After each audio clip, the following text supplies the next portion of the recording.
Thank you very much, Chairman, and thank you to John and the other organisers for the very kind invitation. I must say that when he asked me, it seemed like a relatively easy assignment to respond, but now that I'm standing here, it seems quite daunting in front of such a distinguished audience and following two such excellent presentations. So I'm just going to make, and I should say there's sort of an asymmetry in my response in that I was fortunate enough to see John's paper in advance, but I hadn't seen Philip's presentation, so I'll probably focus more on what John said and try to integrate some responses to Philip's presentation. So I'm going to begin making just a few fairly general comments and then focus mainly on the example of monetary union, hopefully bringing out some of the themes that both John and Philip mentioned. I should begin with another apology in showing you some economics, but it's very difficult to see, to read John's paper about spillovers leading to the case for collective action without thinking of the prisoner's dilemma game. And this is not just a tool used by economists, it's probably the most commonly used tool by social scientists in establishing the case for collective action. And the basic idea is that each player can act in a non-cooperative way or a cooperative way, but if it's just left to pure self-interest, each player has a dominant strategy to do the non-cooperative thing, and you get bad collective outcomes. And this will often be the case where there are spillovers from one party's action to another. So there's a strong case for coordinating, cooperating, engaging in collective action to get to the good collective outcome. So you can see that the payoffs for each player are higher and the collective payoffs are higher if you can coordinate on those actions. And I think the game also sort of brings out the different aspects of nationalism that Philip talked about. From the point of view, if the payoffs really do follow this structure, from the point of view of national interests, there's a strong case for cooperative action, for collective action, for getting together in something like the European Union. But another aspect of nationalism beyond national interests is national control. So you could actually recognize that your interests lie in dealing with problems in a collective fashion, but you want to retain that control. There's a sort of distinction between an analysis more focused on the consequences, which is related more to the interests, and to the actions themselves. And another distinction within philosophy of the Kantian variety between a more deontological, action-focused approach versus something more focused on the consequences. Just picking up an example where the payoffs may be different, and of course an example that's been very much in the news over the last week, and that's the whole issue of the taxation of multinational profits. And this was partly motivated by one of Philip's columns earlier this week. Now, he wasn't focused on Ireland, but actually focused on Google, and sort of asking the question, even if Google is following its interests, in a sense, particularly the interests of its shareholders, and also in full compliance with the law, might there be obligations to act in a more collectively responsible way in any regard? So we can sort of turn this around also to look at it from a country point of view. I know Philip is far too polite to bring it up in present company, but we could think about what the payoff structure looks like. And we could actually argue, potentially, that Ireland would actually be better off in the non-cooperative outcome, not having some collective agreement to have some common corporation tax and a broader common tax regime. But then you can ask the question, essentially like Philip asked in the case of Google, might there be obligations to do the cooperative thing that's better collectively in any case. So I just sort of throw that out as something that might be picked up in discussion, and it would be good to hear Philip's response. Next, I just want to pick up on the other question asked by John, which is really who decides. And there's really two dimensions to that: who, in a sense, should decide, and who legally has the power to decide. So I have no expertise on the legal side, so I'll focus on the more normative question. And what John is looking at in his paper and in his presentation is having those decisions made effectively by direct democracy, or having them made by representative government. And typically in the European context, that's representative government engaged in negotiations with other governments through councils of ministers, but also, of course, with key roles of the European Commission and the European Parliament. And I think John brings out sort of very well the vagaries of the direct democracy approach. Talks about things such as other issues that are not related to the particular question at issue coming in to the debate and actually affecting people's decisions. So I think we've all seen those vagaries in action. But I do just want to sort of put the other side, and this relates partly to what Philip said about the perception of elites making decisions and leading to a backlash against European Union. And one thing we've seen over the last couple of years is a significant increase in the number of rules, particularly relating to fiscal integration. We had the six-pack, which was very much done by agreement of representative governments. Then we had, of course, the fiscal treaty or fiscal compact, which did go to referendum. And most recently, we have the two-pack. And though I expect many people in this room will know, I doubt if the general public more generally knows that the two-pack came into force yesterday and significantly affects all of us in terms of the ability of governments to pursue fiscal policies, with the most sort of obvious one when the budget has to take place. It will now take place in October, and that draft budget effectively will be examined by the European Commission. And also there's various restrictions on countries that are in financial difficulties. So these are big constraints. These are decisions that are effectively being made by elites. And I think it raises questions of legitimacy when this builds up.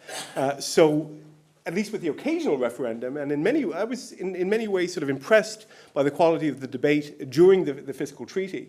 And at least it gave people the opportunity to understand what was going on and hear these debates.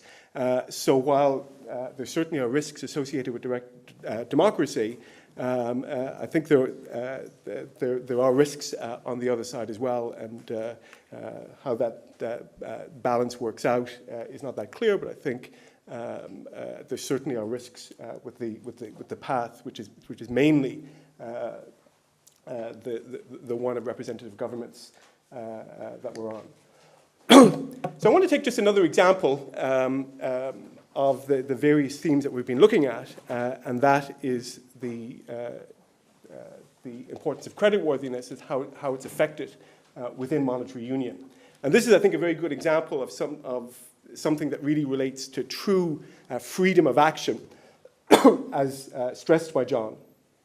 So sovereign creditworthiness, and particularly international sovereign creditworthiness, is critical to freedom in action, particularly when you have a progressive welfare state. When the economy goes into recession, which is going to happen more often when you have a volatile economy such as the Irish economy, the deficit is going to get very large and your borrowing needs are going to get very large. And so there's huge value to being able to smooth your consumption, to be able to continue pursuing high return investments, and indeed to push a counter-cyclical fiscal policy. So the creditworthiness is incredibly valuable to countries. So how has that been affected by monetary union? Well, one thing that we have seen, and I think it wasn't fully recognized in the initial debate about monetary union, is that a country, particularly when it has a large debt and deficit, faces highly fragile creditworthiness when it doesn't have its own independent central bank that can act as lender of last resort in extremis. So there's debates about whether the Irish problems with creditworthiness related to underlying solvency, but there's almost certainly sort of a clear liquidity element where you can fall into essentially a bad equilibrium where people begin to worry about default, push up interest rates, making the actual probability of default become a reality, essentially validating those expectations. And this then becomes a significant problem when you don't have this domestic lender of last resort. And I think this is a key distinction between the UK and Ireland in terms of how each country has responded to the crisis. Ireland, with not so dissimilar fiscal numbers, had a major creditworthiness crisis. The UK did not. And much of this, I think, goes back to the fact that Ireland didn't have its own domestic lender of last resort. So in a sense, this is a case of a negative spillover associated with monetary union, where one of the things that has to happen as you enter monetary union is that you give up this domestic lender of last resort. So here we see what's actually happened to Irish creditworthiness through the crisis. This goes back to 2007 and up until earlier this week. And the grey line is the Irish 10-year bond yield. The red line is the German 10-year bond yield. And you see this major creditworthiness crisis really erupt in 2010 and actually reached its peak in the middle of 2011. And it was a combination of concerns about the Irish fiscal position, and also concerns about the lack of a lender of last resort that led to the spike in bond yields. And then as on the improvement side, and the improvement, as you can see, has been dramatic, and I think an underappreciated element of the Irish story so far, but it was essentially a combination of the Irish government being able to demonstrate that it could undertake the fiscal adjustments required to be in good standing, essentially, with official lenders who had effectively become the lenders of last resort. And also gradual improvements in the structures of those lenders of last resort, including the development of the ESM and also, more recently, the European Central Bank's OMT program. So that interaction between that lender of last resort, which is a conditional lender of last resort, being there and being able to demonstrate that you could meet the conditions has been central to the improvement in Irish creditworthiness. But I just want to end on this, essentially as another example of spillovers. And here I'm just looking at the dynamic between the lender of last resort and the development of fiscal rules. So even at the beginning of EMU, where there wasn't really an explicit lender of last resort in place, clearly the designers were concerned that in a crisis that they would have to bail out the countries in trouble. And so this is an example of a spillover once you're in a monetary union, where one country's bad policies could have implications for you. And this was behind the development of certain fiscal rules within monetary union, particularly the rules of the Stability and Growth Pact. But I think what we're seeing more recently, and I don't feel that this is always appreciated to the extent it should be, is the link back from the development of fiscal rules to a strengthened lender of last resort. Because really what the fiscal treaty was about was putting in place rules that would give confidence to develop the lender of last resort. And that's something that I just didn't think came out well enough in the fiscal treaty debate. Now, it came out in one way, in a very sort of explicit way, which became known actually as the blackmail clause, that you wouldn't have access to the ESM unless you passed the fiscal treaty. But the very fact it was called the blackmail clause showed, I think, a sort of a misunderstanding of why the fiscal rules were sort of necessary before that lender of last resort would be developed. So we're seeing sort of elements of the dynamic that we saw before. On the one hand, these fiscal rules are being put in place externally, perceived by elites, and I think leading to a backlash against the European project. At least with the fiscal treaty debate, people had a better chance to understand what was going on. I don't think it came out as clearly as it should have, but you can see, I think, the advantages of engaging people more and having a more legitimate process. Just to pick on just one final point that actually relates to Philip's comment column today in the Financial Times, where he spoke about the danger of sort of populist backlash. And on sort of both sides here, there is a danger of populist backlash. In the countries sort of facing austerity, which are feeling sort of the brunt of these fiscal rules, there's a backlash against austerity generally, but sort of partly against the fiscal rules. And you see then pressure to ease the implementation of those fiscal rules, as we've seen with the extension of deadlines for reaching deficit targets in a number of countries. But we shouldn't forget about the potential backlash on the other side, which is the strengthening of the lender of last resort function, or more generally, the strengthening of fiscal union. If that strengthening is conditional on these fiscal rules being put in place, the development of those crucial institutions of fiscal union could be made more difficult. And just as austerity is something that we don't want in present circumstances for the Irish economy, we also do need the development of that strong lender of last resort to have the continued improvements in Irish creditworthiness that we've seen. So again, a tension between the two. Thank you very much.